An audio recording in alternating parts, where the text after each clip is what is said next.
Dear audience, thanks for being here with such a large number. When I was asked to speak here, I was asked to speak here to present a solution of a kind. Today we've heard a lot of speeches about needs, and I'm an engineer as a background. Actually, I'm a software engineer. I used to study artificial intelligence in the late 90s, and I used to actually worked for a while for North Carolina State University as well, in the States. And since 2000, I've been mostly involved with healthcare in Finland. And our company, we are actually connecting about 15 or 16 different EMR systems today to the National Health Record that was presented by Maritta, thank you. And that's the background. So I'm a software engineer, I'm a nerd, and I'm trying to present a solution. And that's the topic, nationwide information layer for social and healthcare data. I'll start with a bit of a history, or actually a present time. What is the reason we are doing all this stuff? What is the reason in Finland that the costs in healthcare are rising? I think this is one of the main reasons. The sickness profile of population is changing. It has changed, and it's changing all the time. So, in the 60s, in the 70s, when this system was originally rigged, the main sicknesses were able to be treated by visiting a doctor's office.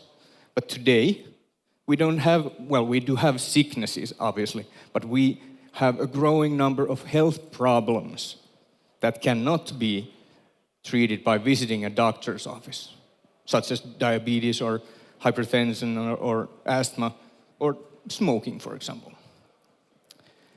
And when we apply the old process to these health problems, the old process is patient gets sick, patient goes to receive treatment, patient is cured. Obviously, that process is not working anymore.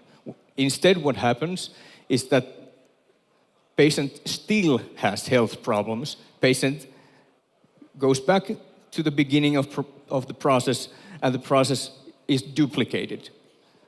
And this is the reason why the healthcare costs are going up. So, a lot of the speakers today, and probably also tomorrow, are revolving around this problem and the solution to this problem. The main solution being that we need some kind of a new process where the patient is not immediately going to a place or to a process where the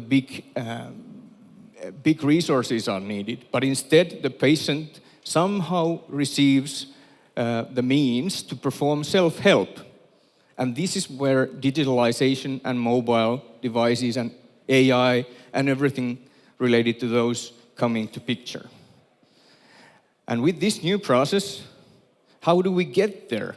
Well, obviously we need to implement new methods of accessing health care, self-help, treatment, therapy. And in order to implement those new methods, we need new type of infrastructure. Old methods of accessing care, they involved these three main inventions. The first one is thousands of years old, the room. We are all in a room. We all arrived here by a car.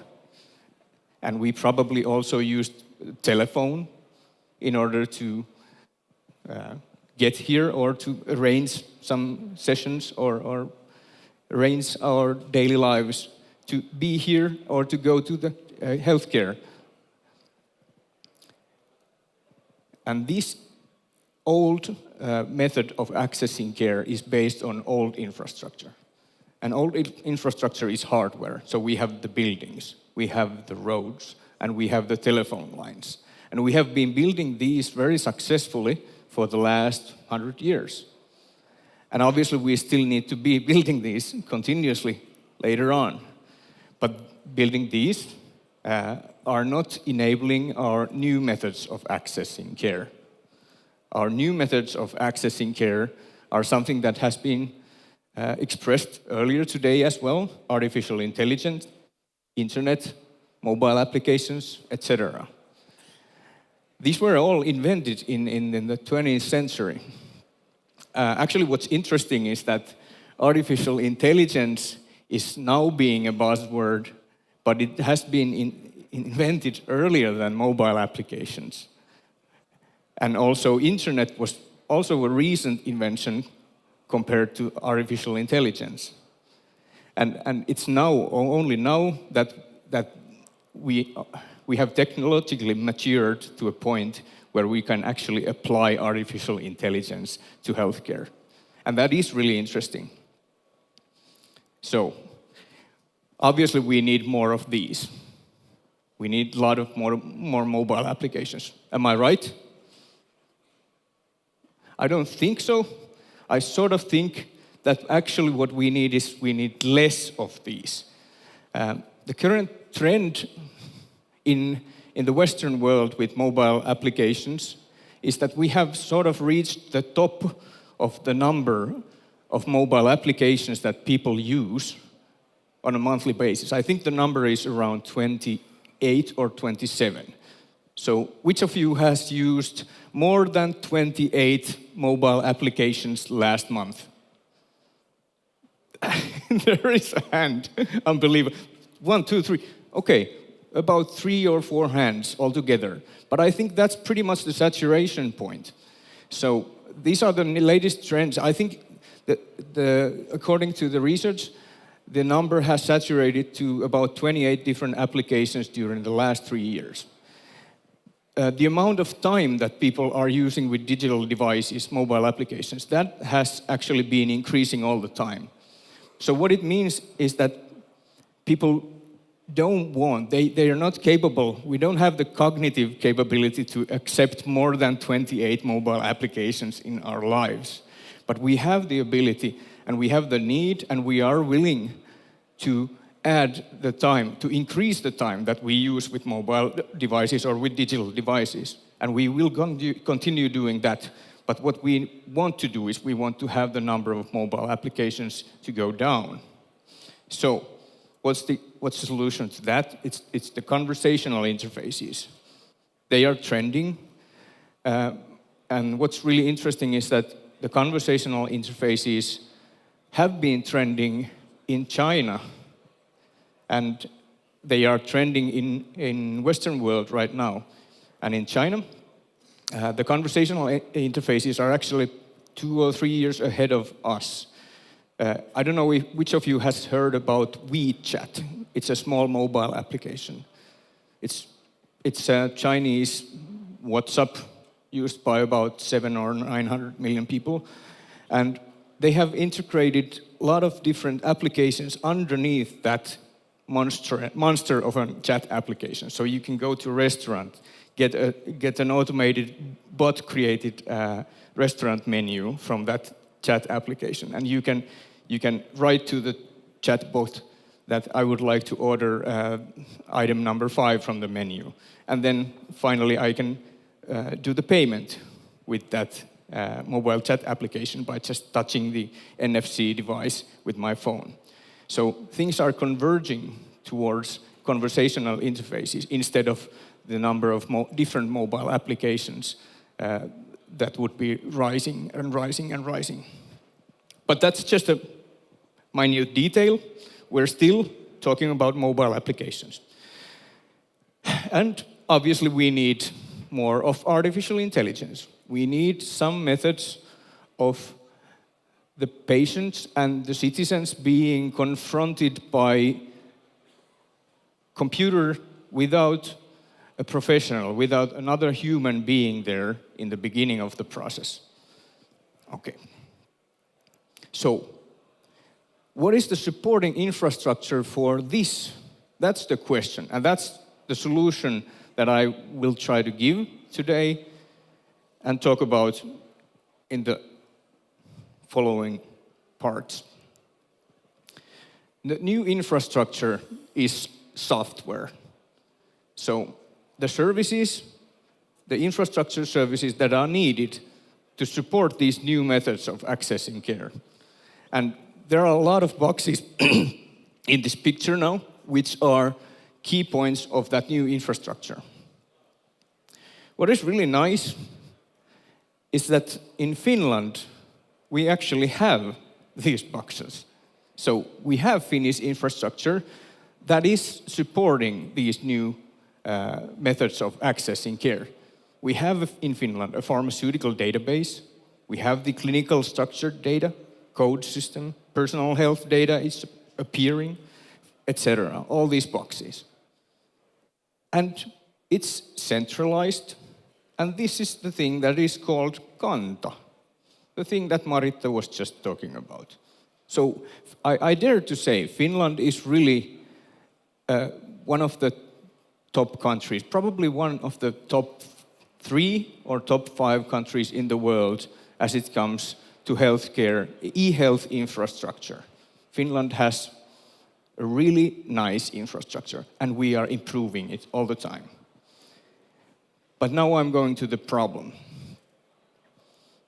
If I continue the sentence, Finnish infrastructure exists, it's centralized, and offers simple unified interface for programmers. No, that does not compute. This is not a simple unified interface. So that's the face of a computer programmer when he sees that Kanta interface. But it's okay. The Kanta has been built, and then the next steps are to make it better. So if I'm a developer of new digital services, which I am, it is great to have access to the data. It's great to know that we have an infrastructure based on which we can build really nice, good applications and good AI solutions to help improve the e-health and to improve the health processes. So we need to build new workflows, new user interfaces for all kinds of devices to support the new type of processes. And yes, we need the AI layer, whatever that means, because it's the future, and future is really hard to predict. But the problem is that the national infrastructure that we have currently lying underneath there, it exists, it's doing the right thing, but it has a lot of different sockets. So connecting to that, it's a tedious, big project that takes a lot of time and a lot of money. And trust me, I know that we've been doing that since the year 2012, I think. So, as a developer, I'm looking like this. So at the same time, I'm happy, and at the same time, I'm, okay. So, what's the solution? We need to move the Finnish national infrastructure towards some sort of a unified API layer that offers one socket that is easier to connect for the existing systems and easier for completely new applications and new systems to be built on top of the national layer. Also, we need to take into consideration that behind this information service layer in Finland, we need to have not only just the national infrastructure, the Kanta services, we need to have there also the local systems that are running in different public organizations in different areas of Finland, and maybe even private sector systems, depending on what data the private organizations want to release. And if we do that, we notice that, okay, the number of boxes is really, really growing. I have now 12 boxes here, and if you want to make a mobile application or an AI solution that utilizes a citizen's data to predict patients' health, to suggest something to the doctor or to the patient, you really need to do a lot of integrations. So we really need an information service layer that provides API services and data aggregation and data normalization and data standardization. And that can be achieved by different standards. I'm just throwing out here FHIR, but we don't have to go there. The technical solution, the technical standards are irrelevant. The point is that we have that information service layer. But when we have that, we have happy developers on the upper side of this big diagram, and those happy developers are really, really enthusiastic to go and write all those mobile applications, all those artificial intelligence solutions that we need. And my point in this presentation is to sort of make a division between what should be the private sector's job and what should be the public sector's job.